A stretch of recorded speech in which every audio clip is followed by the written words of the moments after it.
Assalamualaikum warahmatullahi wabarakatuh. USM News kembali hadir menjumpai Anda. Beragam informasi menarik akan kami sajikan untuk Anda selama 30 menit ke depan. Bersama saya Elena Putri dan berikut USM News selengkapnya.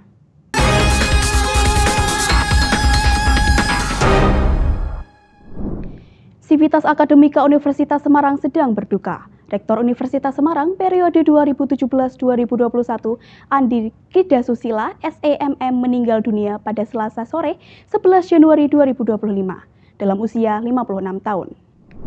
Ratusan pelayat tak kuasa menahan kesedihan saat sirene ambulans yang membawa peti jenazah almarhum Andi Kridasusila memasuki pintu gerbang USM untuk dilakukan upacara persemayaman jenazah yang diselenggarakan di Auditorium Insinyur Wijatmoko pada Rabu pagi. Upacara pelepasan jenazah dipimpin Rektor USM Dr. Supari STMT. Hadir dalam upacara tersebut antara lain Ketua Pembina Yayasan Alumni Undip Profesor Sudarto PhD MS PhD, anggota Pembina Yayasan Alumni Undip Insinyur Suarsoyo IPU, dan sejumlah kolega. Ucapan bela sungkawa dari para kolega dan para dosen tak henti-hentinya seraya memanjatkan doa kepada almarhum agar diampuni kehilafannya dan diterima amal ibadahnya. Jenazah mantan Ketua Umum Pengprov PBSI Jawa Tengah tersebut dimakamkan di tempat pemakaman umum Guntur Gajah Mungkur. SMK Texmako Semarang melaksanakan kegiatan rutinnya yaitu kunjungan industri di beberapa instansi. Salah satunya Fakultas Teknologi Informasi dan Komunikasi Universitas Semarang. Dalam rangka menunjang proses pembelajaran dan pengenalan industri, siswa kelas 10 kompetensi keahlian teknik komputer dan jaringan sekolah menengah kejuruan Texmako Semarang melakukan kunjungan ke beberapa instansi, salah satunya Fakultas Teknologi Informasi dan Komunikasi Universitas Semarang pada Rabu 12 Februari 2025. Dekan FTIK USM Prin Tri Ajeng Pungkasanti Eskom Mkom mengungkapkan 108 siswa beserta 2 guru pendamping ini dalam kunjungannya berharap dapat mempelajari mengenai program studi yang ada di FTIK USM, seperti sistem informasi dan teknik informatika yang relevan dengan jurusan TKJ SMK Texmako Semarang. Tadi kami kehadiran kunjungan untuk dunia industri dari Texmako yang terdiri dari 108 siswa yang ada di TKJ yang ada di Texmako. Nah, tujuannya mereka di sini adalah untuk mengetahui atau mempelajari mengenai program studi khususnya yang berkaitan dengan TKJ. Kebetulan kami memiliki 2 prodi, yang pertama adalah sistem informasi, yang kedua adalah teknik informatika. Dan mereka juga menggali informasi mengenai USM TV yang ada di USM. Kunjungan industri yang berisi pemaparan materi disertai diskusi dan tanya jawab ini diharapkan nantinya dapat memberikan manfaat pada siswa-siswi dalam menghadapi dunia kerja. Hal senada juga disampaikan Dekan FTIK USM mengenai pentingnya keberlanjutan kunjungan industri yang serupa. Harapan kami akan terus ada, baik itu permintaan dari sekolahnya masing-masing atau mungkin kami mengajukan di tiap sekolah, yang mana nanti biar siswa yang ada di sekolahan itu paham bahwa di USM itu ada jurusan teknologi informasi yang terdiri dari sistem informasi dan teknik informatika, terus ada jurusan ilmu komunikasi, dan ada jurusan pariwisata yang semuanya di bawah dari Fakultas TIK. Semoga nanti mendapatkan ilmu yang bermanfaat, terus bisa memperoleh pandangan yang jauh apa yang dimaksud dengan sistem informasi, teknik informatika, ataupun pariwisata dan ilmu komunikasi, sehingga nantinya ketika mereka selesai dari sekolah, mereka bisa menentukan pilihan mana yang nantinya akan mereka tuju. SMK Negeri 1 Semarang menggelar gelar karya simulasi 2025 sebagai wadah kreativitas siswa dan persiapan dunia kerja. Baik pemirsa, saya sekarang sedang berada di depan Aula SMK Negeri 1 Semarang, tepatnya pada kelas 12 jurusan broadcasting yang sedang melaksanakan tugas akhirnya yaitu gelar karya simulasi siaran langsung. Acara gelar karya siswa broadcasting ini menampilkan hasil kreativitas para siswa dalam berbagai bentuk produksi media, mulai dari film pendek, news bulletin, dan iklan layanan masyarakat. Semua produksi ini merupakan hasil keras kerja mereka dalam memahami dunia penyiaran dan produksi media. Untuk kedepannya, gelar karya simulasi siaran televisi Mungkin kami akan mengevaluasi terlebih dahulu penyelenggaraan sekarang, jadi apa-apa yang kurang dan apa-apa yang perlu ditingkatkan. Namun jika misalkan ada program yang lebih baik, mungkin kita akan mencoba meningkatkan program pembelajaran yang lebih baik. Jadi tidak harus gelar karya simulasi siaran, tapi kita juga bisa mengembangkan ide-ide yang lebih terkini seperti itu. Selain sebagai ujian praktik bagi siswa, gelar karya ini juga menjadi ajang apresiasi atas kerja keras mereka selama 3 tahun belajar di jurusan broadcasting. Dengan pengalaman ini, diharapkan mereka siap terjun ke industri media setelah lulus nanti. Pastinya perasaannya senang sekaligus bangga, terharu juga karena hasil kita berusaha selama kurang lebih 4 bulan. Alhamdulillah hari ini lancar, sukses, dan semuanya sesuai dengan harapan kita. Kalau hambatan tentunya pasti ada ya, terlebih kan ini kita menggabungkan 2 kelas. Jadi yang pertama itu hambatannya pasti menyatukan 2 kelas itu supaya rukun, supaya akur gitu. Terus yang kedua juga mungkin karena terkendala banyak libur, karena kan kita prosesnya dari November sampai Februari itu kepotong banyak banget libur, kenaikan kelas, semester, Natal, tahun baru, terus juga libur kemarin sempat libur Imlek, itu kan pasti banyak deadline yang menumpuk. Terus juga karena sekarang lagi musim hujan, terlebih kalau liputan berita itu agak riskan karena bawa alat-alat dan cuacanya sedang tidak mendukung, kayak gitu sih.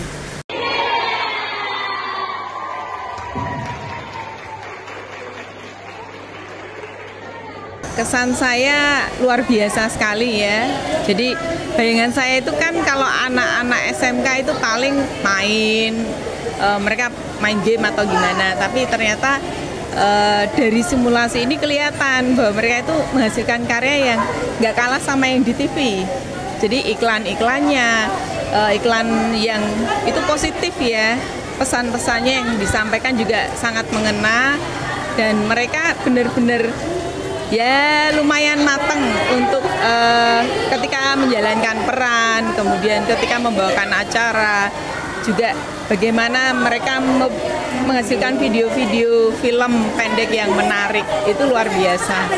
Pesan saya semangat terus, diasah terus, dan terima kasih juga atas dukungan dari USN TV yang selama ini ternyata membantu adik-adik yang di SMK 1 ini untuk menghasilkan karya luar biasa sore ini. Demikian laporan berita hari ini dari acara kegiatan gelar karya simulasi SMK Negeri 1 Semarang, yaitu kelas 12 jurusan broadcasting. Semoga acara ini dapat menginspirasi semua orang dan adik kelas yang akan gelar karya selanjutnya. Saya Anissa Diulandari, Sekar dan Wulan rekan saya pamit undur diri. Sampai jumpa. Pemirsa, tidak dipungkiri bahwa sekarang bunga menjadi salah satu bentuk dari ucapan atau merayakan acara tertentu. Maka dari itu, floris menjadi tujuan semua orang untuk mencari bunga apa saja. Seperti halnya dengan toko bunga Kansa Floris kali ini yang ramai pembeli. Berikut liputan selengkapnya untuk Anda. Baik pemirsa, sekarang saya sedang berada di salah satu toko bunga atau floris yang ada di kota Semarang. Toko ini terletak di daerah Masjid Agung dan dekat dengan Jalan Logosari, lebih tepatnya di Jalan Arteri. Di sini sudah terdapat beberapa jenis bunga yang lengkap dan tentunya dengan lokasi yang strategis dengan beberapa kampus Universitas di Semarang. Toko bunga ini cocok untuk bagi mahasiswa atau mahasiswi yang ingin mencari bunga untuk keperluan sidang wisuda atau mungkin buat pemirsa yang ingin mencari beberapa bunga untuk keperluan acara lainnya. Nah, baik pemirsa, sekarang saya sedang bersama ibu dari pemilik toko bunga Floris Kansa. Boleh perkenalkan diri dulu, Ibu? Ya, nama saya Neri, Mbak. Pemilik ini bunga Kansa Floris. Baik, kira-kira toko bunga ini berdiri di sini tuh sejak kapan ya, Bu? Kisaran 9 tahun yang lalu, Mbak. Iya. Lalu toko bunga di sini ada berapa ya yang dekat dengan kampus? Dekat kampus, tahu saya di sini Jalan Arteri cuma 1, 2 sama yang di sini. Mungkin ada tahun khusus di puncak penjualan seperti ada mahasiswa ketika ada sempro atau sidang gitu-gitu, mungkin lebih banyak pembelinya di sini, Bu? Ya, waktu itu ada sempro, wisuda, sama Valentine, momen seperti itu, hari ibu, hari guru, itu rame, Mbak. Nah, dengan dekatnya toko bunga, mahasiswa itu mungkin lebih mencari toko bunga yang murah, yang bunga-bunganya murah, atau memang hanya dengan toko bunga yang dekat aja begitu? Ya, mereka kebetulan cari yang harganya yang lebih murah ya, Mbak. Soalnya kan mungkin ada yang temennya ordernya banyak hari itu sidang gitu. Lalu selain pembeli datang ke sini, apa ada penjualan melewati online dan pengantaran secara online gitu, mungkin COD atau bagaimana, Ibu? Kalau COD sih enggak ya, Mbak. Mungkin pengantaran aja lewat ojol gitu. Terima kasih, Bu. Nah, jadi pemirsa, itulah laporan berita kami pada kali ini. Jadi para pemirsa yang mungkin ingin mencari bunga yang berada di wilayah Kota Semarang, mungkin toko Floris Kansa ini cocok untuk menjadi salah satu opsi pilihan ya pemirsa. Dan seperti yang kita ketahui juga bahwa toko Floris ini selalu ramai oleh pengunjung. Dan jangan lupa untuk tetap merayakan momen-momen penting dalam setiap acara dengan bunga yang cantik. Saya Elena Putri melaporkan. Balai Besar Wilayah Sungai atau BBWS Pemali Juwana mengklarifikasi informasi dan video viral bahwa tidak beroperasinya beberapa pompa di Kali Tenggang Kota Semarang saat terjadi banjir karena tak ada anggaran membeli bahan bakar minyak BBM atau solar. Justru yang benar adalah pompa-pompa dalam masa perbaikan saat banjir terjadi dan saat ini sudah selesai diperbaiki dan siap dioperasikan.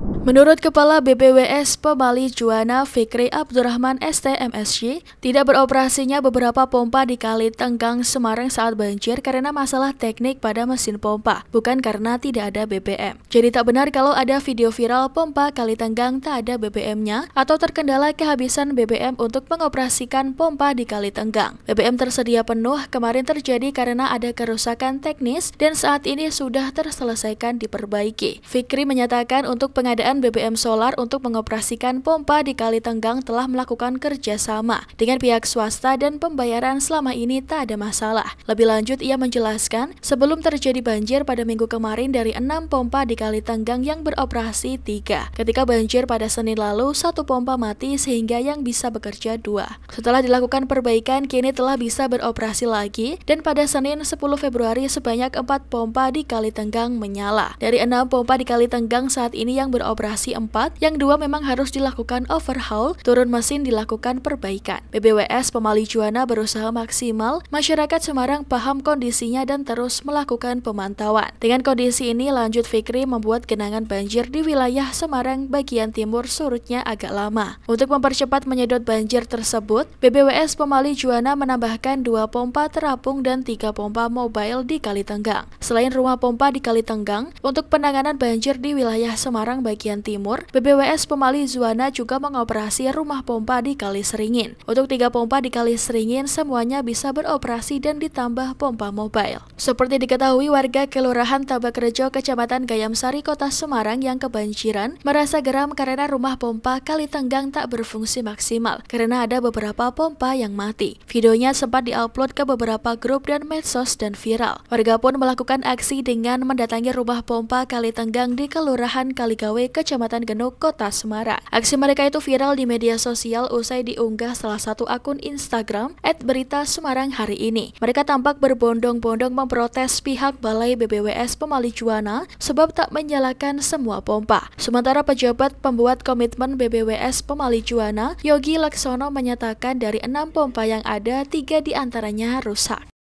Banjir di Kota Semarang ini terutama memang yang masih kondisi banjir itu di Semarang bagian timur ya, yang kondisinya memang sudah di bawah muka air laut sehingga memerlukan pompa untuk mengalirkan.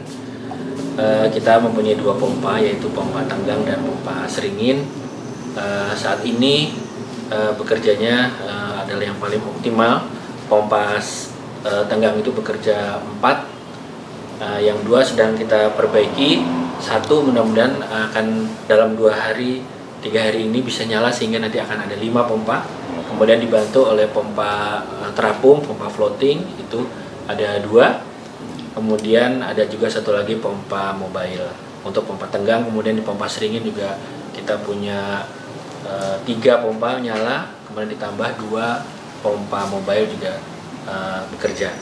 Memang air banjir pelan-pelan sekali turunnya karena memang besar sekali airnya kemarin dan saat ini kita mudah-mudahan kalau misalnya cuaca cerah, insya Allah nanti sore akan berkurang tinggi air di warga. Karena ada kendala tentang BBM untuk pompa itu gimana? Siap. Jadi kami sampaikan di sini bahwa kendala untuk BBM tidak ada. Kita mempunyai kerjasama dengan pihak-pihak swasta, penyedia jasa untuk penyedia BBM. Kita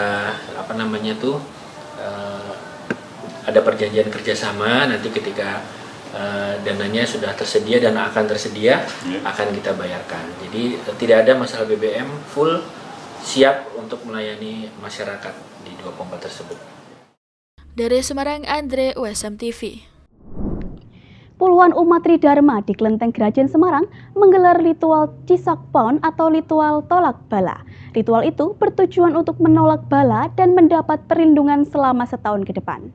Puluhan umat Tridharma di Kelenteng Grajen Semarang mengikuti rangkaian ritual Cisuak Poun atau tolak bala hari Minggu lalu. Ritual pembakaran kapal dan replika orang-orangan itu bertujuan untuk menolak bala dan memberikan perlindungan bagi umat sepanjang tahun ular kayu. Ketua Yayasan Kelenteng Grajen, Johan Gondo Kusuma, menjelaskan pembakaran ratusan replika orang-orangan dan kapal menjadi simbol harapan umat untuk menolak bala dan mengirimkan doa kepada dewa. Ritual ini ditujukan bagi pemilik sio yang dipercaya mengalami nasib buruk atau ciong pada tahun ini. Menurut kepercayaan mereka, ciong besar pada tahun ular kayu jatuh pada sio ular, babi, macan, dan kera. Oleh karenanya, pemilik sio tersebut dianjurkan untuk melakukan ritual Cisuak Poun sebagai bentuk tolak bala. Meski demikian, ritual ini terbuka untuk semua umat yang ingin mendapatkan perlindungan dan berkah. Johan berharap agar seluruh umat Tridharma senantiasa mendapatkan perlindungan dan keselamatan di tahun ular kayu ini. Ritual hari ini di Kelenteng Grajen ini adalah ritual tahunan yang kita adakan untuk mendoakan umat agar mereka terhindar dari tolak bala. Ritual ini namanya ritual tolak bala yang akan memberikan perlindungan kepada umat selama setahun lamanya di tahun ular ini. Itu rangkaian acaranya adalah doa untuk kemudian disebutkan para peserta ritual ini satu persatu yang pada akhirnya dilanjutkan dengan pembakaran orang-orangan yang merupakan simbol dari para umat untuk kemudian dikirimkan ke dewa. Merupakan simbol-simbol yang digunakan untuk menolak mara bahaya dan melancarkan usaha, dalam artian seperti kue lapis itu memberikan rezeki yang berlapis-lapis, dan untuk yang tadi kipas adalah untuk membuang hal-hal yang buruk yang terjadi dalam tubuh kita. Dan yang untuk tadi pon itu adalah persembahan kepada dewa. Harapannya kok di tahun Imlek yang baru ini? Tahun Imlek ini harapannya adalah agar umat bisa terlindungi karena dalam kondisi ekonomi yang lagi penuh perjuangan ini, umat sangat membutuhkan kelancaran dan juga keselamatan agar bisa melalui tahun ini dengan selamat dan penuh berkah. Pemirsa, pembekuan dana Badan Amerika Serikat untuk Pembangunan Internasional USAID dan upaya penggabungannya dengan Deplu Amerika Serikat mengejutkan banyak pihak. Tapi langkah seperti ini sebelumnya juga pernah dilakukan oleh sekutu dekat Amerika Serikat, Inggris, yang baru-baru ini menstrukturisasi bangunan luar negerinya. Selengkapnya dilaporkan dari tim VOA. Informasi ini sekaligus menutup perjumpaan kita hari ini. Saksikan terus USM News hanya di USM TV. Saya Elena Putri dan seluruh kru yang bertugas pamit undur diri. Terima kasih. Wassalamualaikum warahmatullahi wabarakatuh. Perdebatan soal Badan AS untuk Pembangunan Internasional atau USAID mirip dengan yang sebelumnya terjadi di Inggris. Pada 2020, Perdana Menteri saat itu, Boris Johnson, menggabungkan Departemen Pembangunan Internasional atau DFID dengan Kemlu. This will unite our aid with our diplomacy and bring them together in our international effort.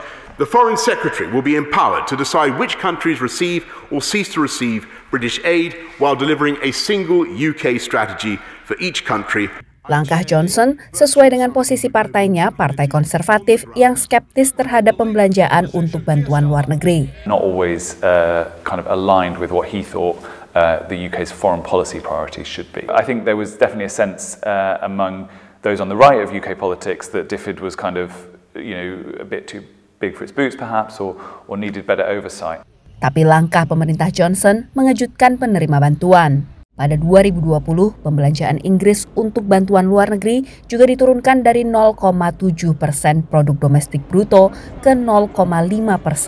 Penyaluran bantuan juga dialihkan sesuai dengan pertimbangan geopolitis. There was more attention being paid to trying to outcompete, let's say China or Russia, particularly in Asia Pacific, trying to upscale investment in these regions where historically aid had been much more focused on Africa.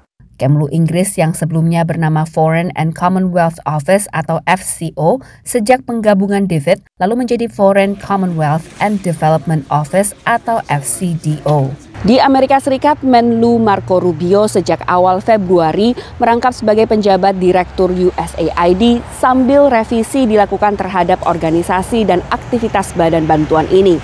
Pemerintahan Presiden Donald Trump mendesak agar bantuan asing diselaraskan dengan kebijakan America First atau mengutamakan Amerika sambil mencari jalan untuk melakukan efisiensi anggaran. Pengalaman Inggris dengan DFID yang kini masuk Kemlu bisa menjadi pelajaran bagi AS, menurut analis. In the UK instance, there was a sort of reputational hit. DFID had a very strong brand, as does USAID. There's also the kind of knock-on impact it has on morale and productivity. I think this is particularly going to be a case in the US. But there is now a sense that the FCDO is the sort of the one voice, and that there are people who have both development and diplomacy experience who are representing the UK in countries where the UK is spending development money.